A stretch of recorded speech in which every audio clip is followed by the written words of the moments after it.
All right, Shavosai, good morning, a good tevach, halichtig Chanukah, such as Chos Baruch Hashem, to begin another week of Sanhedrin. A very special welcome to one of our remote listeners, Michael Goldsmith, who's here joining us with his son Joey, Baruch Hashem in Baltimore for the weekend. Michael is the guy in the yellow sweatshirt, Joey's the guy in the blue sweatshirt.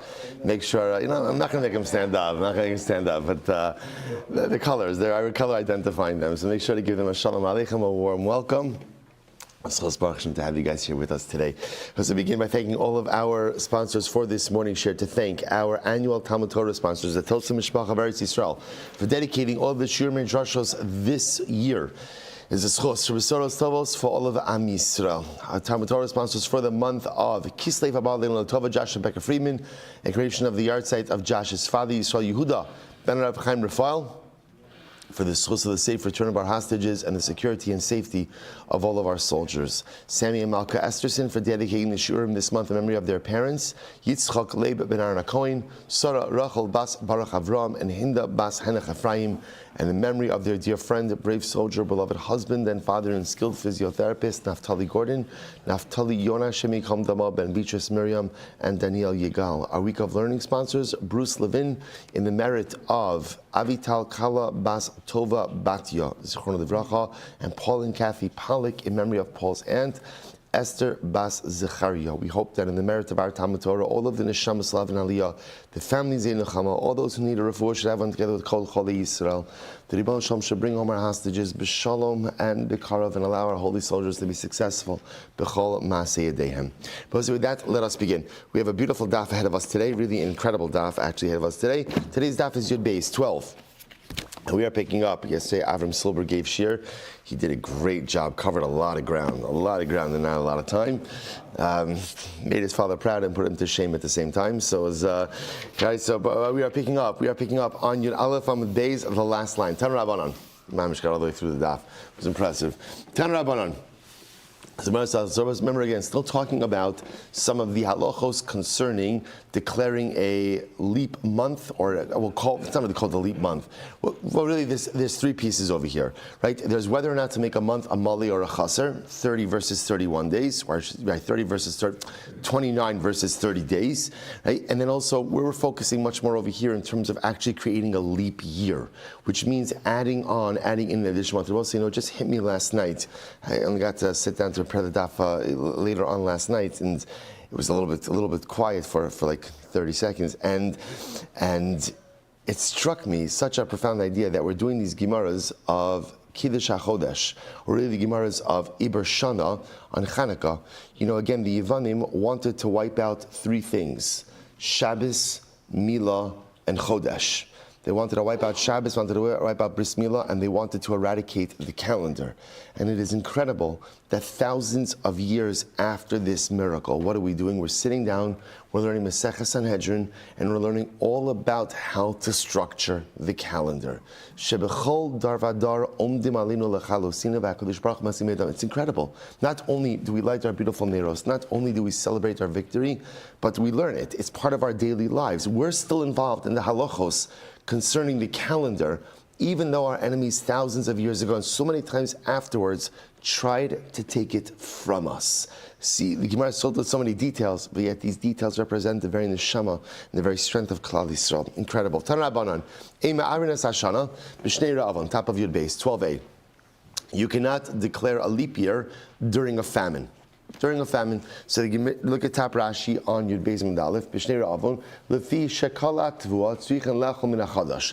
So you think to yourself, what does the calendar have to do with a famine? So this is very important. Remember, the halacha is, when are you allowed to eat from chadash? When are you allowed to eat from the new grain? Only after the karban omer has been offered.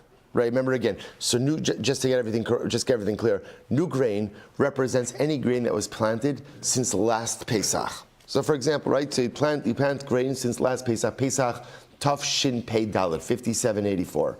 So any grain that has grown after Pesach of 5784 cannot be consumed until after the second day of Pesach, Tav Shin Pei Hey, 5785, where we offer up the karban omer. Remember again, the karban omer is a barley offering.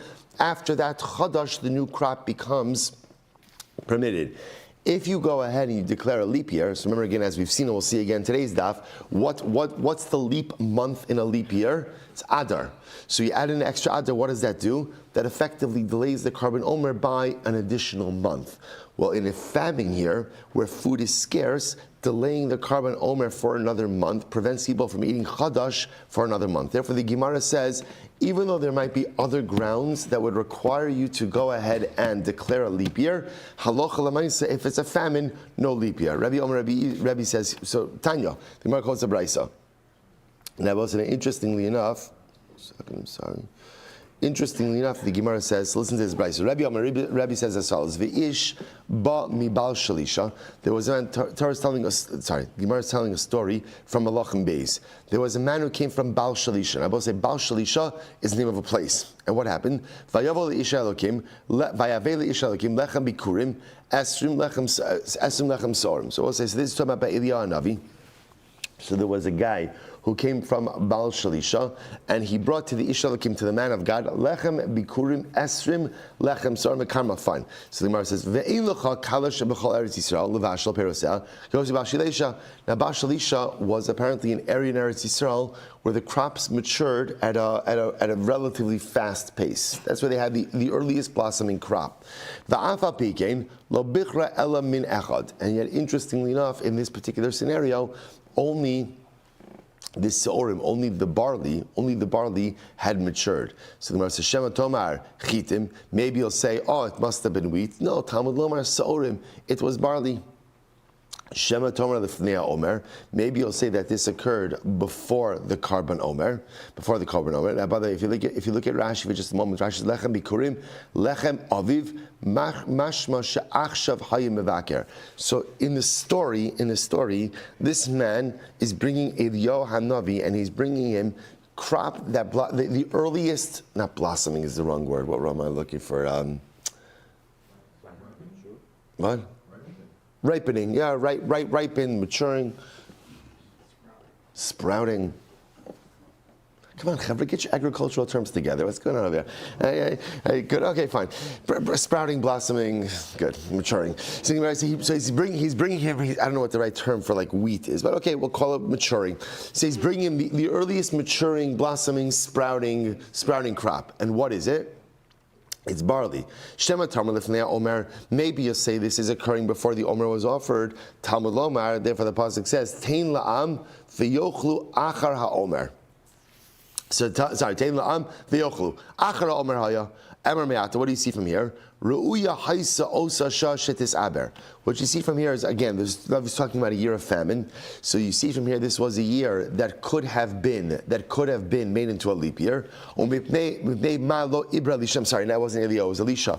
Why didn't Elisha declare it as a leap year? Sheshnas b'tzoras haisa, because it was a famine. So the Gemara is just bringing this episode by Elisha, apologize, not by Eliyahu, by Elisha, to show us that even though, again, this was the type of year where normally, again, you would have made a leap year. Because most remember, again, when do you go ahead and make a leap year? Remember, generally, in a vacuum, what drives the declaration of a leap year? Pesach, because Pesach has to be Chag HaAviv. Pesach has to be in the spring. So generally what would drive a leap year is when you see that Pesach is going to fall out in the winter, you would add on an additional Adar to go ahead and push Pesach to the spring. So the Gemara is talking about over here, we're in a situation where you see the crops were not yet developed. Normally, again, that would be a reason to introduce a second Adar and make a leap year. Yet, why didn't Elisha go ahead and declare a leap year? Why? It was a famine. Because again, by creating a leap year in a year of famine, pushes off the Karban Omer for an additional month. Pushing off the Karban Omer for an additional month prevents the consumption of Chadash for an additional month, which just exacerbates the effects of the famine. So we're just bringing this story to show that where there is a famine, we do not declare a leap year. Good. Tan Rabbanon. In Ma'abrinas Hashana, Lifnei Rosh Hashanah. This is an interesting case. We do not declare a leap year before Rosh Hashanah. Take a look at Rashi for just a moment. In Ma'abrin, Rashi says, "In Yoshin Bezdin Kodim Rosh Hashanah la'ayin v'lomar tis'aber shana zu b'shnei adarim mipnei sheyeshichacha b'davar kodim sheyagia u'mezazli b'chametz." So both say this is very interesting. we do not allow the Beis Din to sit in session and declare a leap year before Rosh Hashanah. What are we concerned about? It's too far out. It's too far out. Now remember again, by declaring a leap year, also what you effectively do is you push off Pesach, and there's a concern that there may be some type of calendrical ambiguity, date ambiguity, and therefore some halachic confusion surrounding chametz, which of course could be a very severe thing. So therefore, we do not go ahead and sit in session to declare. So before Rosh Hashanah would be too early already. Vim Ibra. And if you did so, right, what happens if Beis Din did sit in session before Rosh Hashanah to declare a new month, to declare an Iber Yar, a leap year? It does not work. It does not work. However, Aval Mipnei Adchak Ma'avrin Osa Achar Rosh Hashanah Miyad. But if there are extenuating circumstances, what you can do is declare it a leap year immediately after Rosh Hashanah. So under no circumstances can you ever declare a leap year before Rosh Hashanah. But again, if there's extenuating circumstances, as we'll discuss, then Allah again, you could do it right after Rosh Hashanah. Take a look at Rashi for just a moment. So we'll say, what's an example of an extenuating circumstance that would prevent you from declaring a leap year later on in the year? So listen to this. Look at Rashi. So first of all, we'll say in general, the ideal time to declare a leap year is when? Adar. In other words, let me clarify that. The only additional month that could be inserted to declare a leap year is Adar. But when is the best time to make that decision? Somewhere around Adar itself. Certainly can't do it under any circumstances before Rosh Hashanah. If extenuating circumstances, you could do it right after Rosh Hashanah. What's an example of extenuating circumstances? Let's say you're not going to have a Beis Din. Remember, we'll say for Iber, for declaring a leap year, you need a Beis Din of Smuchim. Right? People have to have smicha. So let's say for whatever the reason is, you're not going to be able to convene that Beis Din. You have them together now after Rosh Hashanah. You're not going to be able to get them back together. So that would be an example of an extenuating circumstance. Reading Rashi, Shema Yavo Hamelech Edomi via Akiv Al Yadan. We'll say this is wild. It's Chanukah, right? Or maybe a king from the nation of Edom. Greece, Rome, maybe right? V'ya'akiv al yadan ma'arbin osa modian lagola achar Rosh Hashanah miyad shevruna. So we'll say this is incredible. So let's say again, either you're not going to have a Beis Din together, or someone is trying to tamper with the calendar. We'll say, isn't this incredible? This is mamish Chanukah. The kisum that Ribbon Moshe Olam on the Yom Tov of Chanukah. So therefore, again, under those circumstances, you could convene right after Rosh Hashanah in order to go ahead and declare the new year. So this is very interesting. And even though you could do that, but remember the only leap month that we add in is Adar. So again, under no circumstances can you engage in this process before Rosh Hashanah. You could do it immediately after Rosh Hashanah, right? If it's an extenuating circumstance. But even when there's an extenuating circumstance, remember, the only additional month that we're ever inserting into the calendar is Adar. So what's interesting about this is you could declare an Adar Beis, even back in Tishrei. Right, even back in Tishrei. But even if you're doing it in Tishrei, it's still only an Adar. Incredible. Ini, is that so? So the Gemara says, Vaha shal cholei l'Rava. So we'll say, this is fascinating. But they went ahead and they said the following message to Rava. So we'll say, so in the times of Rava, they had a situation like this. Now, if you'll notice over here, essentially the story that's going to unfold over here is someone, the king, the Pashtos, it was I don't know if it's the Greeks or the Romans, but it was one of them who was trying to tamper with the calendar. So they sent this coded message to Rava. So watch this. Here's the code. Zug ba merakes v'tavsu nesher. There was a pair who came from Rakes, but the eagle captured them. Now, what does this mean? Take a look at Rashi. Bame Rekes. Now, Rekes, Rabbi say, is Tiveria. Now, by the way, we know this because the Gemara Maseches Megillah speaks about this. That Rekes is Tiveria. So there was a zug, two people. Who are the two people? Rashi says two Talmidei Chachamim. So two Torah scholars who are coming from Tiveria. Now, what happens? The Tafsu Nesha, the eagle took them. Actually, Rashi says, I'm sorry, Chel Parsi, Persians, right? The Persians got a hold of them. The Persians captured them. And they are carrying with them items made in luz. Now we'll say, what are the items made in luz? Umaynihu tchelas. First Tcheles. So they were carrying from Tiberia, they were carrying Tcheles. Rashi says over here, Torah Nasim Beluz, Tichla, Tcheles, Beluz Osin Osa, Kidarmina Besota, Hiluz Shetzovin Bat Tcheles. So it makes sense. Remember again, Tiberia has the Kinneret, right? So apparently again the chilazon snail, or the chilazon, I don't know if it's a snail, something in the mollusk family, right? So the chilazon snail produces the dye for the tcheles. So it's incredible. So there's two Talmidei Chachamim who are carrying tcheles from Tiberia. The Persian officers came and arrested them.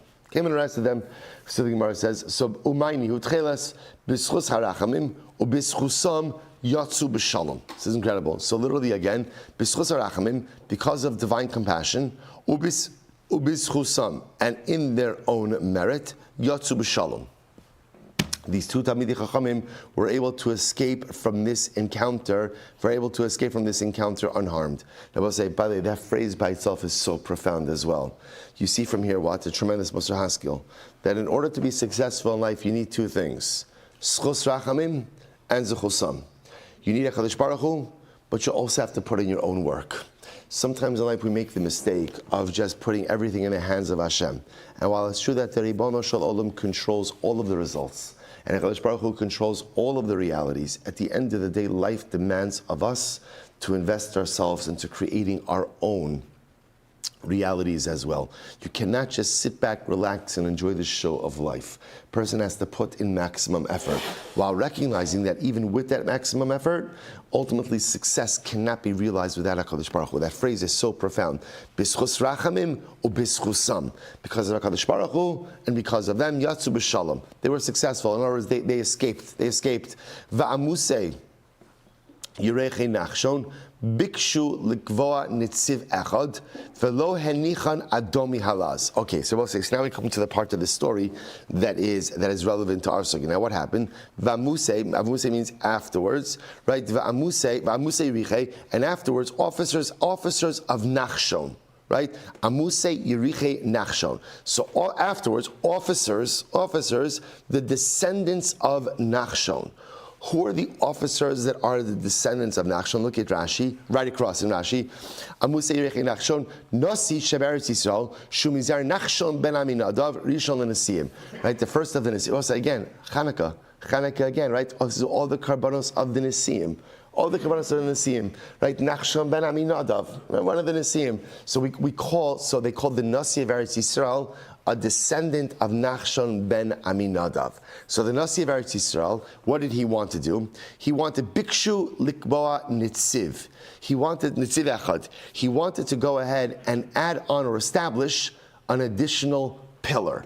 Now, what does it mean that the Nasi of Eretz Yisrael wanted to establish an additional pillar? He wanted to add on an extra month to the year. Look at Rashi. Bikshu Likboa Nitziv Echad. Bikshu lahosef chodesh echad al hashana la'abra. He wanted to add on an additional month to make it a leap year. We'll say, isn't this incredible? Right? Nachshon ben Aminadav, Chanukah, calendar, Chanukah, and now again they want to add on an additional month. And what happened? V'lo henichan adomi halaz. But this Edomite did not allow them to go ahead and add on an additional month. Right, because they were tampering with the calendar, they wanted to prevent the adding of an additional month. Aval Bale Asufos Nesfu V'Kavo Lo Nitziv Echad Beyarach Shemes Bo Aaron HaKohen. So we'll say, but what happened afterwards? So the Gemara says, the Baalei Asufos came along, right? And the Baalei Asufos, who are the Baalei Asufos? Look at Rashi for just a moment. So Rashi says over here. Good. Baalei Asufos was the Beis Din, right? So the Beis Din came along. Baalei Asufos Nesu. V'Kavalo Nitziv Echad. They added on an additional month. B'Yerach Shemes Bo Aaron. And when did they add on this additional month? They added on this additional month again in the month that Aaron died. Now we'll say, what's the month that Aaron died? Av. Chodesh Av. Take a look at Rashi for just a moment. B'Yerach Shemes Bo Aaron. Ba'av. So we'll say, so again, that's probably, is this not a dramatic story? This is not an absolutely incredible story. So first of all, two parts of the story. Number one, you can imagine, right, Talmidei Chachamim trying to smuggle tcheles. smuggling tcheles out of Tiberia. They got arrested for smuggling tcheles, religious articles. The Baruch Hashem, b'schus rachamim, b'schus atzmam, they were able to escape. Then they want to declare a leap year, right? They want to add an additional adar. They couldn't do it. The king prevented them from doing it, but somehow they were able to go ahead. Bali Asufos, they were able to get together, they were able to do it. But here's what's interesting: when did they do it? They did it in the month that Aaron died, which is Av. So just to understand what this means, right? They were declaring, now remember, when they were declaring a leap year, they were declaring it for which year? For which year? The calendar year to come, right? So, but when are they doing it? In Chodesh Av. Now, what did we just say before? We just learned before that the earliest that you could declare a leap year is when the earliest? Is after Rosh Hashanah. Right? You can't do the Rosh Hashanah. Here, they're declaring a leap year in the month of Av. What's going on over here? To which the Gemara says, Chashuve machashvi geluye lo miglu. You're right. The Gemara says, no, you have to understand what happened over here. What they did is they made a decision. They made a decision, but they did not publicize it until after Rosh Hashanah. So in other words, what the Gemara is introducing to us is as follows: that sometimes under extenuating circumstances, if again the rabbinic leadership sees that a leap year needs to be declared, they could make that decision, that policy decision, even before Rosh Hashanah. But we do not publicize it to the masses until when? Until after Rosh Hashanah. The earliest until after Rosh Hashanah. Incredible. Chashuve mechashvi giluye lo maglu. So again, they decided, they made the strategic decision, but they did not reveal it. Look at Rashi. Giluye lo miglu ad la'achar Rosh Hashanah shelo yishkechu b'nei agola. But by the way, there's a logistical issue over here. We're concerned that if you talk about the leap year too early, what's going to happen? People are going to forget about it. Right? It's not like a calendrical issue. It's just a human nature issue. Speak about something months in advance, and people will simply forget about it by the time it becomes relevant. So we want to really get it out to the populace as late in the year, as close to Adar as possible. But again, what you see from here is just procedurally, the decision to create a leap year could happen even before that actual calendrical year starts. The earliest you could share it with the populace is after Rosh Hashanah. Incredible. So Gemara says, by the way, just my mashma dahay nitziv lishna diachos. So I say, in this whole coded message, right? It's fascinating. In this whole coded message to Rava, they referred to a month as an nitziv. An nitziv, which literally means like a pillar. So the Gemara says, by the way, how do you know that? Why does a nitziv mean a month? So the Gemara says, dechsev u'lishlomo shnei masar nitzivim al kol Yisrael. Shlomo HaMelech had 12 people who were in charge of the collection of taxes from Klal Yisrael. V'kilkulu es HaMelech v'es anashav chodesh b'shana. So again, he had 12 different people in charge of taxes. Each tax guy had his 1 month, and those taxes supported the king and his family. One second, just the Gemara says, but there's a contradiction. But the pasuk says that there was only one tax collector. So which one was it? Were there 12 or was there one? To which the Gemara says, Rav Yehuda, so Rav Yehuda Rav Nachman, Chad Amar Echad B'muna Akulon, V'chad Amar Kineged Chodesh Ha'ibor. So one says that there were 12 tax collectors, but there was one guy who, like the tax CEO, who sat on top of all of them. And the other opinion says, no. The pasuk that makes a reference to the one tax collector, that was actually the additional guy for when there was a leap year. There was a 13th individual for a leap year. Okay, incredible Gemara will say. So we'll say this is an interesting case. It's an interesting Gemara as well. You cannot declare a leap year from 1 year to the next. Now, what does that mean? Take a look at Rashi. Mishana lechaverta im shana haba tzricha la'aber. So we'll say, let's say we know that 5785 needs to be a leap year. So one says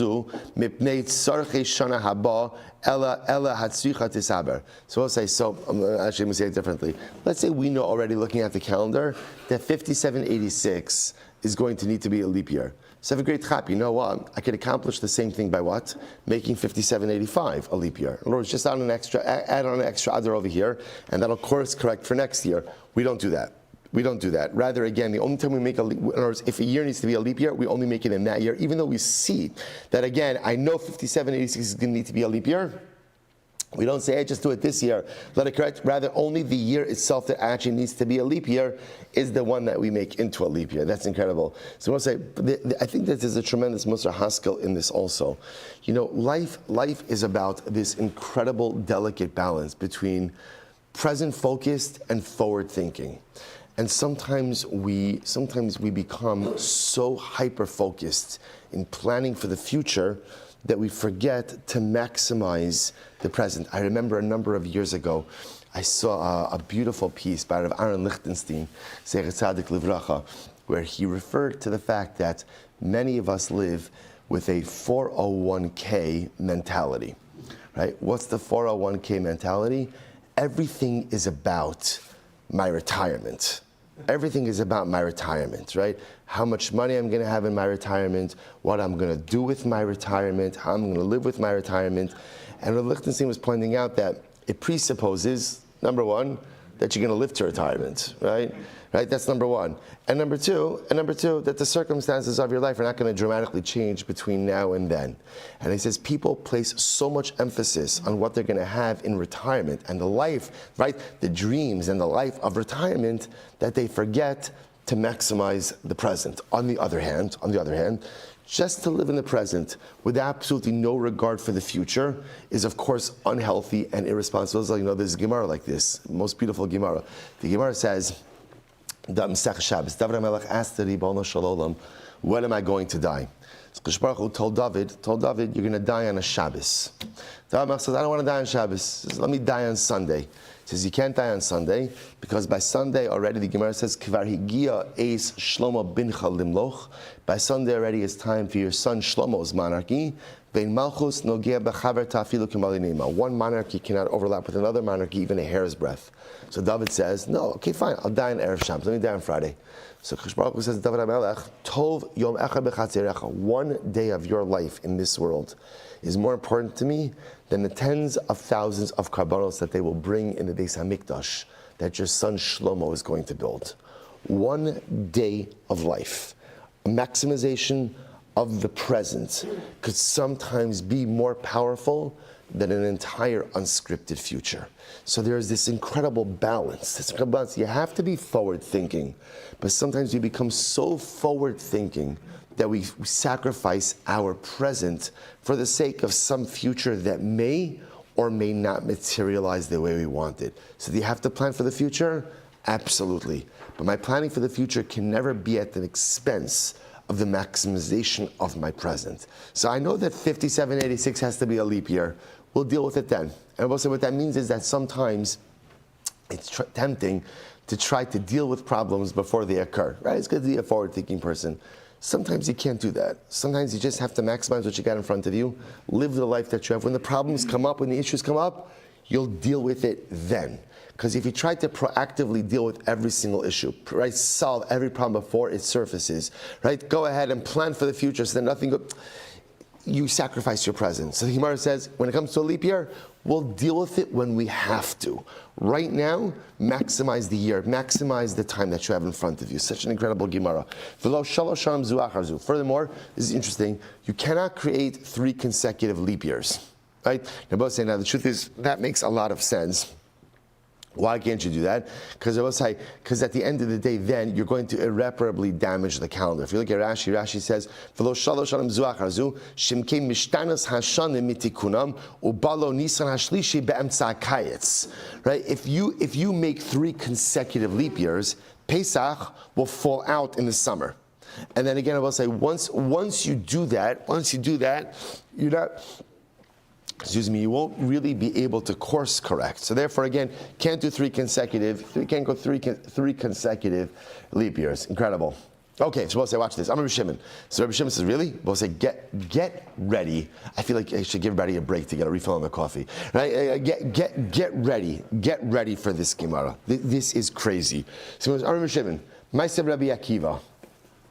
Right? We'll say, tell me, I feel like sometimes in Gemara, like whenever you hear a certain name, it's like your heart wells up with emotion. Whenever you hear Rabbi Akiva, Rabbi Akiva, and you know whatever it is, it's going to be something transformative. Ma'aseh Rabbi Akiva, Shayachavosh bebeis hasurim. So Rabbi Akiva was incarcerated. Now, whenever the Gemara tells us about Rabbi Akiva being incarcerated, just understand Rabbi Akiva was one of the Asar Harugi Malchus, right? He was one of the 10 martyrs executed, and not just executed, but brutalized by the Romans. So whenever the Gemara tells a story about Rabbi Akiva being incarcerated, this was Rabbi Akiva being incarcerated before his execution, before his death. So Rabbi Akiva is incarcerated. V'iber shalosh shanim zu achar zu. What did Rabbi Akiva do in jail? What did he do in jail? He planned the calendar. Now, it sounds like what he did over here was he planned the calendar for the next 3 years. Now, when we read this phrase, what it sounds like the Gemara is saying is he declared 3 consecutive leap years. Right? So he's in jail, awaiting execution. He plans 3 consecutive leap years. So we'll say, so the Gemara says, so remember, Rabbi Shimon is bringing this up. Why is Rabbi Shimon bringing this up? Because we just said before that what? You cannot make 3 consecutive leap years. Rabbi Akiva made 3 consecutive leap years. Amrullah Mishomrai, no. You are misunderstanding the story. Beis din Yashvu, the kavu achas bizmana. No. What they were doing was they recognized that Rabbi Akiva was not going to be around for much longer. So they sat down to Rabbi Akiva and they said, Rabbi, help us plan the future. I'll say it's such an overwhelming Gemara. Rabbi, you're not going to be here. Help us plan the future.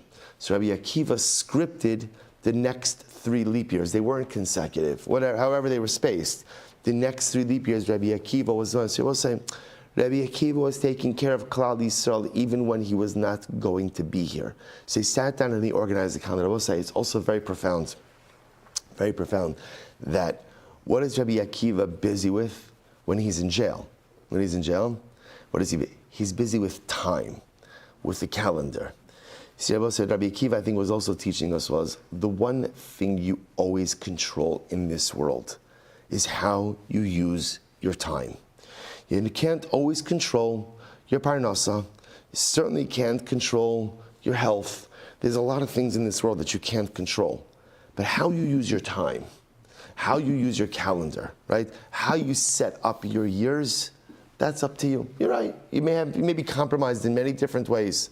But what you choose, how you choose to use your time with the hand that you've been dealt, that is the ultimate bechira we have in this world.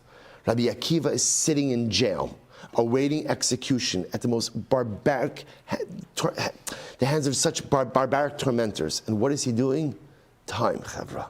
Time. It's all about how you utilize your time. Incredible. Tan Rabbanon. Well, there's some other times where you can't go ahead. Some other times where you can't go ahead and make an Ibri or make a leap year, right? When is it? Shemitah, which makes a lot of sense, right? You cannot make Shemitah into a leap year, right? Because again, it's going to create hardship, and not a Matzah Shvius. So we'll say, what's the issue on Matzah Shvius? Matzah Shvius means year 8, year after Shemitah. What's the issue over here? Same thing, Chadash, right? Remember, anytime you're making a leap year, that means the carbon omer is going to be offered a month later. If carbon omer is offered a month later, that means you can't consume the new crop for an additional month. So on a Shemitah year, that's a big deal. And in general, you don't want to prolong a Shemitah year, right? Post Shemitah, also big deal. So the Gemara says, so we'll say, so when was a time where people often made a leap year? Erev Shvius. Interesting. On the year before a Shemitah year, that's a good year for a leap year. And I will say, now, again, I want to be clear.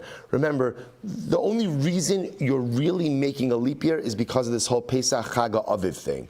But again, there are other circumstances that also came into play that could kind of tip the scales in the favor of a leap year, like the year before a Shemitah year. Incredible. So the Gemara says, "Shabes Rabbi Gamliel hayma abim matzei shvius." So interestingly enough, yet I'll say in Rabbi Gamliel's home, right, or I should say in the base of Rabbi Gamliel, in the home of Rabbi Gamliel, when they say base of Rabbi Gamliel, that means like the rabbinic home of Rabbi Gamliel. They would sometimes go ahead and make a Shemitah year. Make a leap year in the year after Shvius, in the year after Shemitah. Now, both say now, what is that machlokes about? In other words, so why is it that some would make a leap year in year number 8 and some wouldn't? Or beplukta dahani tanoi. It's really based on flying machlokes. Well, it's fascinating. So remember, the Sanya, ein mevin yarak mechutz la'aretz, ve'rabosenu hitiru. So I say, can you import vegetables from chutz la'aretz to Eretz Yisrael? Now, what would be the issue?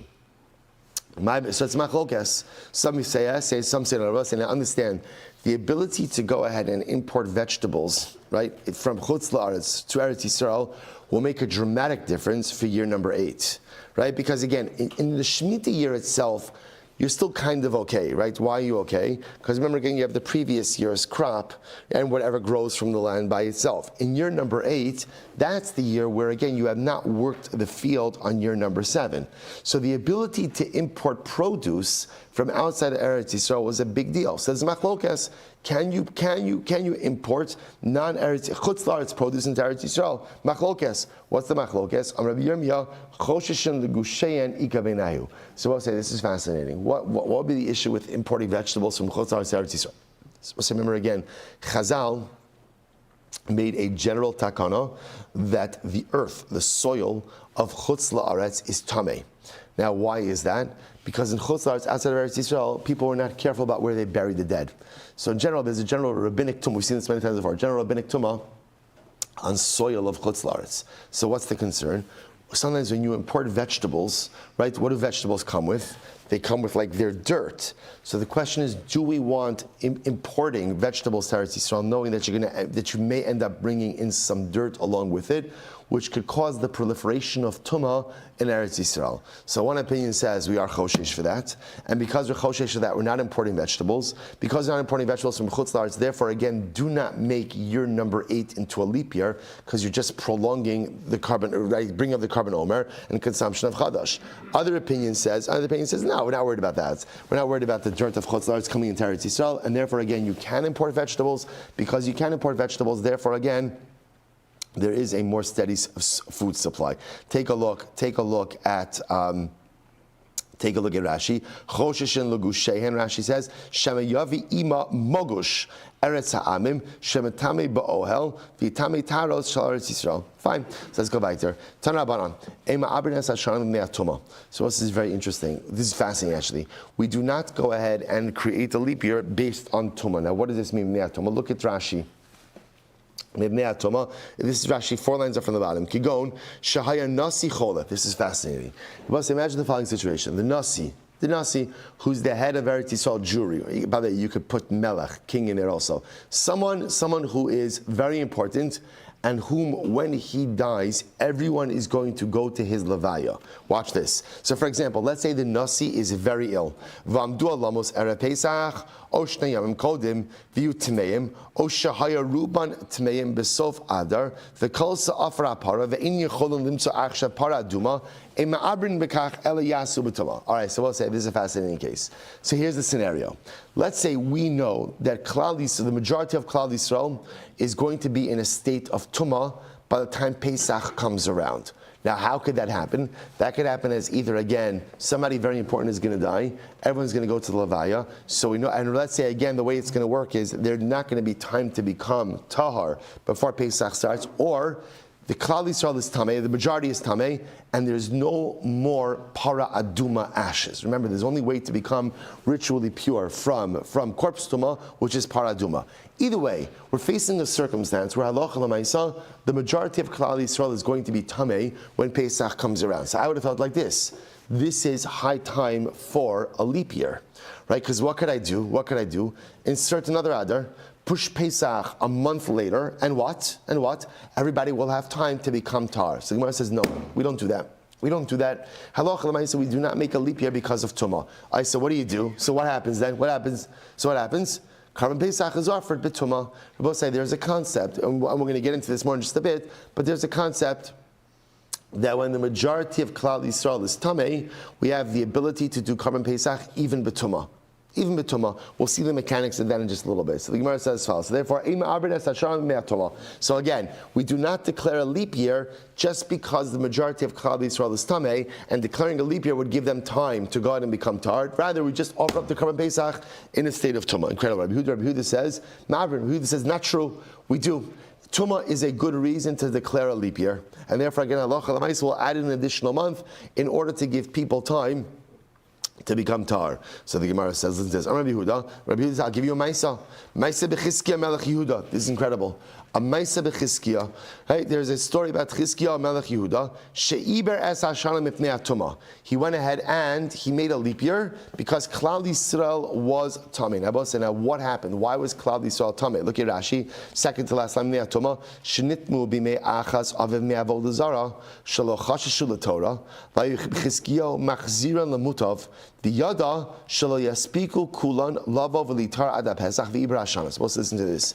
Chizkiah was a tremendous tzaddik, but his father Achaz was not. Achaz steeped Klal Yisrael in avodah zara, and by the time Chizkiah came to rulership, came to power, Klal Yisrael was tamei. Now he recognized that he was not going to be able to be matayar them, to purify them in time for Pesach. So what did he do? He made an Ibriyar. He made a leap year. He added an additional month to go ahead and get a part. But I just want to point out something amazing. Chizkiah, had the ability. He was destined to be Mashiach. Why didn't he actualize that messianic identity? We know the story. I've said the story so many times. You remember Maseches Brachos? He refused to marry and have children. Now, why did he refuse to marry and have children? He had a good reason for it, because remember again, he saw prophetically that if he would have a son, his son would be a tremendous Rasha. It's going to be very evil. So he decided not to marry, not to have children, take one for the team. But remember this story, Maseches Brachos. So what happens? So he's dying. Yeshayahu comes to, and Yeshayahu and Chizkiah did not have a good relationship. Yeshayahu comes to go ahead and do Bikur Cholim. So he says, "Hi, Shalom Aleichem, Chizkiah, you're going to die." Okay, not the best Bikur Cholim etiquette, but okay, fine. Right, you're going to die. So Chizkiah says, "Why? What did I do wrong?" So Yeshayahu tells him, "Because you chose never to marry and have a family." So Chizkiah says, "I have a good reason for it. I saw a bit of nevuah. My son's going to be a Rasha." So Yeshayahu says to Chizkiah so beautifully. He says, "Behadi kavshet drachman alam alach." Why are you involving yourself in the calculations of God? Let God run the world. You do your piece. To which Chizkiah says to Yeshayahu, "Fine, you have a daughter, I'll marry your daughter." To which Yeshayahu says, "I already told you, you're going to die." So Chizkiah says, "I have Mesorah, mi beis avi abba, from my Zayda, from David HaMelech, afilu cherev chada munachas al tzavaro shel adam ayimanas asmen rachamim." Even if there's a sharp sword against your neck, do not despair. So sure enough, Chizkiah marries Yeshayahu's daughter, and they have a son. That son was named Menashe. The longest serving monarch of Klal Yisrael, 55 years. For 22 of them, he was a tremendous Rasha. For 33 of them, he became a tzaddik, a Baal Tshuva. But I just want to point out how incredible it is to learn a Gemara about Chizkiah. Because the story of Chizkiah is a story of unactualized potential. What Chizkiah did for Klal Yisrael was dramatic. And he could have been even more. It's the power of Chizkiah's story and the tragedy of Chizkiah's story. And how incredible is it on Chanukah? Rabbi say, what is Chanukah? The whole lashon of Chanukah is a rededication. How do you dedicate something? By unlocking its potential. So much like the greatest tragedy of life is unactualized potential. We go through life with so much potential coursing through our veins, with that little jug of oil that is just waiting to be broken open and used. That's the entire avoda of Chanukah. So Chizkiah is making a cameo appearance over here on Chanukah, telling us, I also had a lot of potential. Chizkiah was a great tzaddik. He could have been even more. Chevra, all of us are great, but it's also important to realize that as great as we may be, we have the capacity, ability, and mandate to become even more. So Chizkiah went ahead, and Chizkiah declared an additional leap year because of Tumah. But then he davened for forgiveness. Dechsiv, ki marbis sa'am rabas me'afraim menashi yisachar zvulun lo hitaharu amud beis ki achluas apesach below kakasuv ki yispalo Chizkiah aleim lemar Hashem hatov yichaper ba'ad. So I'll say, so ultimately again, see very interestingly enough that Chizkiah, he went ahead and he declared a leap year because of Tumah, but then he asked for forgiveness for it. So what do you see? What's the takeaway from this? Takeaway from this is don't do it. Don't do it. In other words, we don't declare a leap year, ultimately, again, because of Tumah. So the Gemara says as follows, Rabbi Shimon Omer, Rabbi Shimon says like this, in reality, we do not go ahead and make a leap year for Tumah purposes. Again, both say, remember, when we say make a leap year for Tumah purposes, what does that mean? We don't make a leap year so as to allow for people to become tahar, right, to escape the clutches of Tumah. We don't do that. We don't do that. But Rabbi Shimon says, if you did it, it works. It's not ideal. In other words, we'd rather you not make a leap year for Tumah. But if you did make a leap year for Tumah, the declaration and the establishment of the leap year works. If that's the case, Ela mipnei ma bikei shrachim al atzmo. So if that's the case, that you shouldn't do it, but if you did it, it works. Then why did Chizkiyahu have to ask for forgiveness? If what he did worked, why do you need forgiveness? It's very interesting. She'ema Avrin Ela Adar Vo'iver Nisa B'Nisan. Because you know what Chizkiyahu did wrong? Chizkiyahu, remember again, when do you make a leap year? When do you make a leap year? In Adar. When did Chizkiyahu make a leap year? In Nisan. Nisan, that was his mistake. So his mistake, in other words, so yes, was it not ideal to make a leap year for Tumah purposes? It's not ideal, but it works. So what was Chizkiyahu's? What was his quote-unquote transgression that he needed to ask forgiveness for? That he did it in Nisan, you should really do it in Adar. Incredible. Rabbi Shmuel Silber says, Mishum Rabbi Shimon, B'pnei shehesi es Yisrael Lassos Pesach Sheni. So this is very interesting. No, Chizkiyahu actually did something else wrong, I will say. What Chizkiyahu did was, he caused the people to do Pesach Sheni. Chizkiyahu, because of Tumah, told the people not to offer Pesach Rishon, but instead pushed them to Pesach Sheni. Now, why was that incorrect? We're going to get into this in just a moment. That's incorrect because Pesach Sheni is only there for a minority of Klal Yisrael that's Tameh. But everyone agrees that if the majority of Klal Yisrael is Tameh, everyone does Pesach Rishon and you don't do Pesach Sheni. So either Chizkiyahu's mistake was making a leap year in Nisan, or Chizkiyahu's mistake was pushing everyone to Pesach Sheni. Okay. Amar Rabbi Yehuda Omer, Rabbi Yehuda says that you can make a leap year even for Tumah. Alma Islay Rabbi Yehuda Tumah D'chuyu Hibitzibor. So the Gemara says, what does Rabbi Yehuda hold? So Rabbi Yehuda essentially says that halacha l'maisa, although it's not ideal, right? But if you did it, it works. So what does Rabbi Yehuda say? Rabbi say, we've seen this before. When it comes to Tumah, there's two different ways to look at collective Tumah. Either Tumah Hutra B'tzibor or Tumah D'chuyu B'tzibor. Right? Tumah Hutra B'tzibor means when the majority of Klal Yisrael is Tameh, it's as if the laws of Tumah do not exist. It's like mutter, right? Or Tumah D'chuyu B'tzibor, which means no, the laws of Tumah exist, but Lamaisa, they're set aside. Now, Gemara says, "My benai." What's the practical difference? Right? I'm sorry. So, Alma Israel Yehuda Tumah D'chuyu B'tzibor. I have time, but we learned sits. Bein sheyesh la metzcha, bein she'ena metzcha meratza.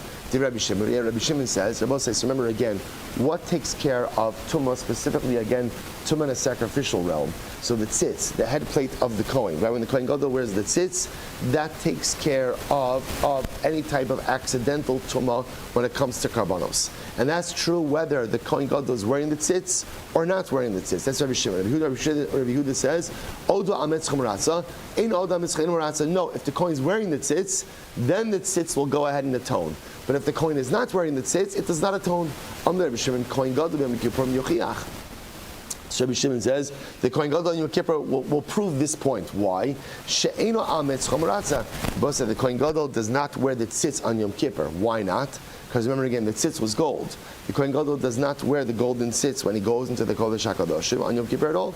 So the Gemara says, no. Hanach on Yom Kippur. Yom Kippur is different. Why? She'tumah hutra b'tzibor. Because Tumah, generally again, when the tzibor is tameh, the laws of Tumah are totally suspended. But according to your logic, tikshilacha hi gufa, I don't think there should be an inherent question. Rabbi Yehuda says ma'abrin, right? Rabbi Yehuda says that we can go ahead and make a leap year for Tumah purposes. Va'amar Rabbi Yehuda, ma'aseh b'Chizkiyahu melech Yehuda, she'ibras hashanim b'nei Tumah ubikesh rachamim al atzmo. But yet Rabbi Yehuda is the one who says that when Chizkiyahu made a leap year because of Tumah, he had to ask for forgiveness. So which one is it? Can you do it or can't you do it? Ella, you're right, there's a piece missing. We'll say missing information. Here's the whole story. Here it is, we'll say.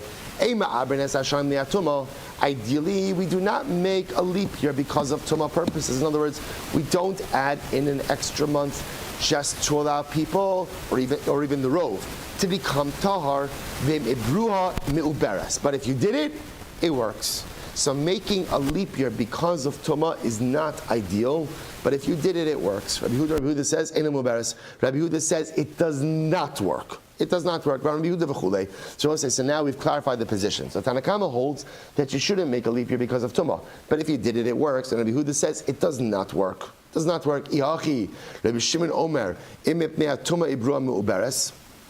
But one second, then when Rabbi Shimon says that if you did declare a leap year because of Tumah, it works, Hainu Tanakama. Rabbi Shimon is saying the same thing as Tanakama. Amarava lechatchila ikebenayu. So we'll say, no. The machlokes is, can you do it lechatchila? Machlokes Rabbi Shimon and Rabbi Shimon and Tanakamas both hold that if you make a leap year because of Tumah, it works. The shaila is, can you lechatchila make a leap year because of Tumah? That's the point of contention. Time now, that support this. Right? You cannot go ahead and make a leap year because of Tumah.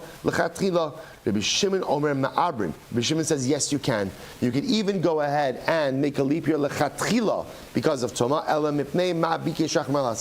If that's the case, then why did Chizkiyahu ask for forgiveness if you're allowed to make a leap year lechatchila because of Tumah? She'em Ma'abrin ela Adar v'hu iber Nisan b'Nisan. Ultimately, again, because you can only make a leap year in Adar, and he made a leap year in Nisan. Amar Mar, she'ein ma'arvin ela Adar v'hu avar b'Nisan. But let's let Chizkiyahu. How did Chizkiyahu do that? So I don't say Chizkiyahu made a leap year. Chizkiyahu made a leap year in Nisan. But again, everyone knows you can only make a leap year in Adar. What's going on over here? Doesn't Chizkiyahu know? But let's let Chizkiyahu. HaChodesh hazeh lachem. Zet Nisan ve'ein achar Nisan. Right? Doesn't Chizkiyahu know the drasha? HaChodesh hazeh lachem. This month is for you. This month is Nisan. There's only one Nisan. HaChodesh hazeh. There's only one. So how could Chizkiyahu go ahead and declare a Nisan base, right? A Nisan sheni? What's going on over here? To which the Gemara says, Tabid Shmuel. Chizkiyahu made a mistake in the ruling of Shmuel. What does Shmuel say? Damar Shmuel. Eima abnes hashana biyom shloshim shel Adar hoil v'roi lekov o Nisan. So let's listen to this. No. What does it mean when we say that Chizkiyahu made a leap year in Nisan? What does that mean? He actually made the leap year on the 30th day of Adar. The halacha is you are not allowed to declare a leap year, an extra month. You can't declare Adar Beis on the 30th day of Adar. Why not? Because the 30th day of Adar could technically what? Be the first day of Nisan. However, the Kavon Nisan, the Iu Savra, the Chizkiyahu felt, or he thought, Iu Savra, However, Lo Amrinan. Chizkiyahu didn't know that halacha. He didn't know that halacha. He thought that the 30th day of Adar is still called Adar, and he did not know this din of Hoil, that since the 30th day of Adar could technically be the first day of Nisan, therefore you can't declare a leap year on that day. Taina Achi writes that supports this. Ein ma'abrines hashana biyom shloshim shel Adar, Hoil v'roi lekavo Nisan. You cannot declare a leap year on the 30th day of Adar. Why? Because the 30th day of Adar could, technically speaking, be the first day of Nisan. So therefore, we'll say it turns out that there's a machlokes about what Chizkiyahu did wrong. Possibility one is that Chizkiyahu's mistake was that he declared a leap year for Tumah purposes, and we do not declare leap years for Tumah purposes. Possibility two is that no, you could declare a leap year for Tumah purposes. What was his mistake? He declared the leap year when? On the 30th day of Adar, and since the 30th day of Adar could technically be the first day of Nisan, you're not allowed to do that. How do we paskin? The Rambam paskins that we do not declare a leap year for Tumah purposes. See, even if we see that the majority of Klal Yisrael is going to be Tameh for Pesach, we still do not declare a leap year for that purpose. But if you did it, it works, right? So b'di'evet, right? So lechatchila it should not be done, but b'di'evet, if a leap year was declared for Tumah purposes, technically speaking, it is still an effective declaration. I will say, shkoyach, incredible start to the week. Shkoyach, everyone. Lichtige Chanukah. All right, Chevron Zoom, lichtige Chanukah, everyone. Wonderful day.